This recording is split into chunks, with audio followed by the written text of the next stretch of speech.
if you haven't watched my last video on how I realigned the tank using that bracket right there, go check it out. That'll give you an insight as to why I did that. Today I'm going to reshape the middle of the frame, the part that I've obviously cut off. I'm going to have to replace that with some tubing as well. So I'm going to be creating the tube that's going to go from the front all the way to these corners right here. That'll give me that straight line that I'm after. Once I've managed to successfully do that, I'm going to chop the rear end off and I'm going to install this hoop, hoping to get the straight line all the way from the front right to the back.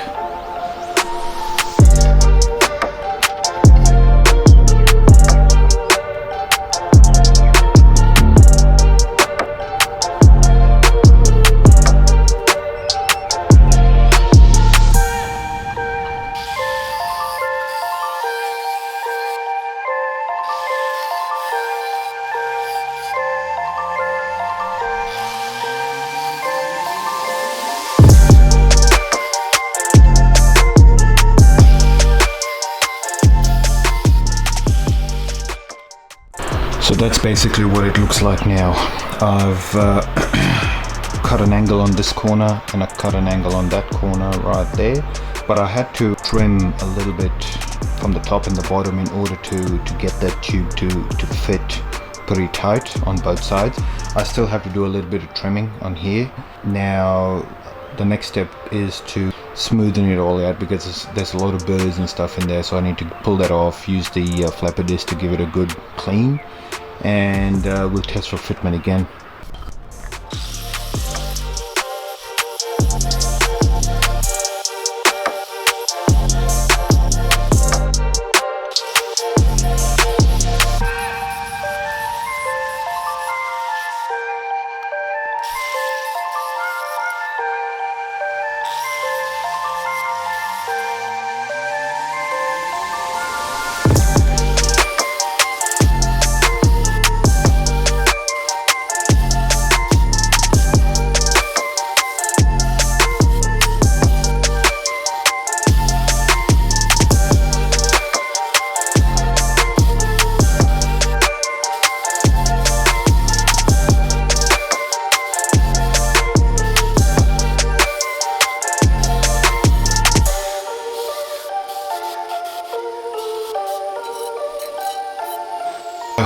Just finished the right middle part of the subframe. I spent a bit of time trimming all the edges to ensure that it fits really tight. I've also cleaned it up using a belt grinder. So now that side's done, time to focus on the other side. So what I did behind the scenes was I ended up fabricating that bar right there. Just thought, you know, I didn't want to record the whole process because it took a bit of time to get that right. Just to add to this, I don't have any special tools to get these notches really accurate. So I had to cut it, fit it, trim it, cut it, fit it, you know, and you get the drift, you know, it just keeps going. I know you can get tube notches that can actually, where you can use like a hole saw to drill that out and get you the perfect notches. I don't have that, so I had to just resort to using the angle grinder and the flapper disc to get it right. Both these bars took me about 2.5 hours, maybe 3 hours to get it right. But if you're planning on doing this to your bike, I would recommend getting a tube notcher, so it makes the job so much easier, and you also get cleaner cuts than what I managed to get.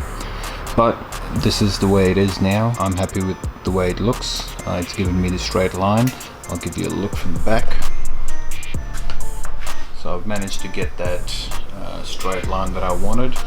What I'm going to do about these two little holes over there, I'm gonna block those off. So I'm gonna use a bit of cardboard to get a template, and I'm gonna use 2mm mild steel, cut it to shape, and weld that all around those holes. So that's gonna be blocked off, and it's gonna prevent it from rusting.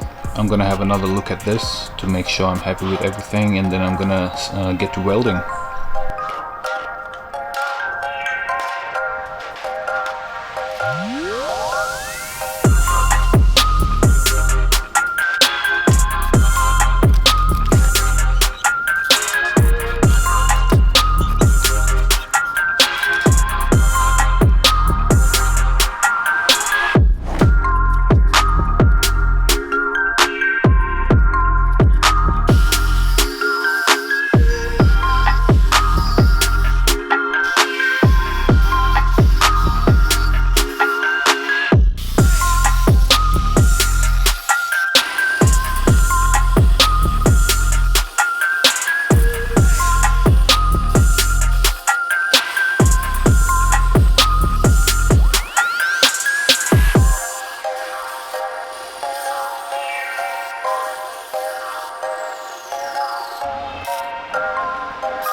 go.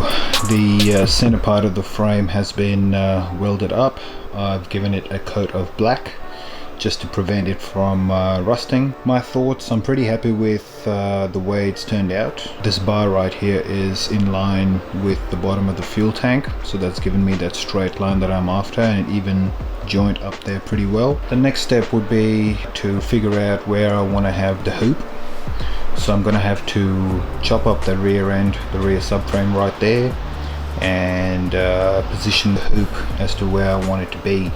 I'm not going to rush this process because I want to make sure that it turns out pretty well. I'm gonna leave it here when it comes to the video. I'm gonna turn the camera off. I'm gonna position the hoop, and I'm going to try and work out how far back I need to have the hoop. Once I do that, then I'll resume the recording process. Alright guys, thanks for watching this episode, and don't forget to like and subscribe. Have a good one.